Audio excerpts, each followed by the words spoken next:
윤석열 국민의힘 대선 후보가 검찰총장 시절 이른바 검언 유착 의혹이 불거졌을 당시 채널A 기자에게 연락해 한동훈 검사장과 이동재 전 기자와의 통화 녹음에 대해 물은 정황이 드러났습니다. 뉴스가 있는 저녁 제작진이 관련 카카오톡 기록을 확보했습니다. 서은수 PD입니다. 윤석열 총장이 비 기자 통해서 계속 물어오고 있나 봐요. 음성 파일요. 지난 2020년 4월 MBC의 이른바 검언유착 보도 사흘 뒤 채널A의 A 기자는 회사 카카오톡 단체 대화방에 윤석열 당시 검찰총장이 음성 파일에 대해 B 기자를 통해 물어온다는 메시지를 올렸습니다. 당시 논란의 핵심은 한동훈 검사장과 이동재 전 채널A 기자가 검언유착 의혹과 관련된 대화를 실제 주고받았는지 여부였습니다.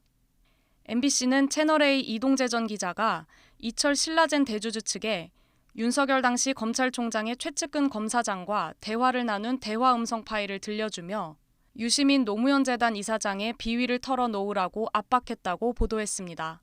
이에 대해 검찰은 신라젠 사건과 관련해 종편 기자를 접촉하거나 수사 내용을 언론에 유출한 사실이 없다고 반박했고, 당사자로 지목된 한동훈 검사장도 자신은 보도 내용의 대화를 나눈 적 없다고 주장했습니다. 하지만 제작진이 입수한 A 기자의 카카오톡 메시지가 사실이라면 검찰 수장이던 윤 후보가 직접 기자에게 접촉해 자신의 최측근이던 한 검사장 관련 음성 파일 여부에 대해 물어본 것으로 한 검사장의 기존 해명과는 맞지 않습니다. 특히 B 기자는 당시 채널A 법조팀 소속이 아니었을 뿐만 아니라 해당 의혹과도 연관이 없는 인물입니다. 검찰총장에 위치해 있는 사람이 그거를 본인이 그렇게 기자한테 사정해서 알아보지 않아도 알 수 있는 길은 얼마든지 있고요. 어허. 그리고 공식적인 조사가 진행되는 과정에서는 어떤 검사의 일탈이 있다면 그건 당연히 감찰 조사로 규명을 해야 될 문제지. 네네. 그거를 총장이 일일이 전화를 돌려가지고 알아본다는 거는 네. 개인적인 이해관계가 있다고 볼 수밖에 없는 거죠. 채널A 기자들의 SNS 단체 대화방에는 최근 다시 논란이 된 신천지 압수수색 관련 내용도 있습니다. 신천지 압수수색 안 하느냐는 기자 질문에 한동훈 검사장이 압수수색 나서면 30만 신도가 가만히 있겠느냐며 윤 총장이 압수수색을 하지 않을 것이라고 설명했다고 보고했습니다.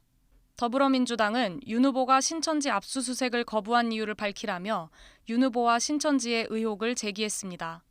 전날에는 구속수사까지 지시를 한 본인이 갑자기 장관 지시가 내려가니까 압수수색 같은 강제 수사를 하려면 대금의 자신의 승인을 받아라 이렇게 그 장관 지시를 역지시하는 그런 지시를 내리는 거죠. 그리고 실제 그 다음 날과 3월 4일 날 두 차례에 걸쳐서 대구지검에서 경찰이 영장 청구한 것을 검찰이 반려를 해버리는 거죠. 반면 윤 후보 캠프는 검찰 관계자는 누구라도 현안에 대한 사실관계를 파악하기 위해 기자와 통화할 수 있고 문제될 내용이 전혀 없다고 밝혔습니다. YTN 서은수입니다.